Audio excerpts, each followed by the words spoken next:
So, I'm going to apply the traditional escape from side control. First of all, to perform a good escape from side control, you have to stay calm.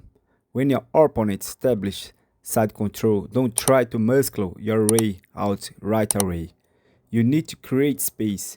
Create space and apply the correct technique to escape.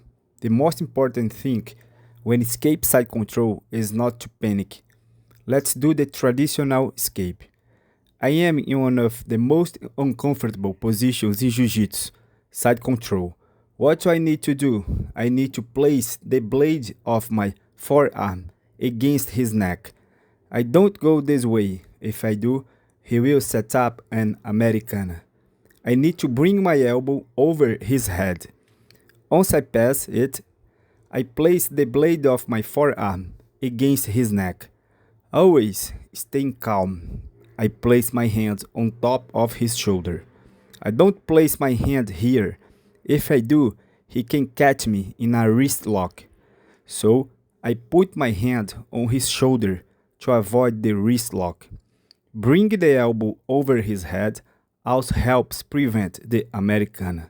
Now I need to bring my other arm inside. If I don't block with my arm, he will transition to north-south. I need something there to stop him. So my arm frames and blocks, okay? Never place your hand on his hip to push, because he might attack with a wrist lock again. So my hand goes past the line of his hip. I bring my feet close to my hips so I can breathe higher. I step and breathe my hips up. As I drop my hips down, it creates space. That's the space where I slide my knee in. I bring my foot close, breathe up, and insert my knee inside. In a real roll, he stays really tight to me. So what do I need to do? I stretch my upper body backward, slide my back away, frame on his arm, and hip escape to create space and free my leg. I created the space and put on the closed guard. So I'm here in the chest-to-chest position with him, okay? There are two ways to stop him from going to north-south. Either I block him at the hip, like this, to prevent the transition to north-south, or I frame on his biceps and slide my forearm across his belly, like this. He tries to move and can't. My frame blocks him from going north-south.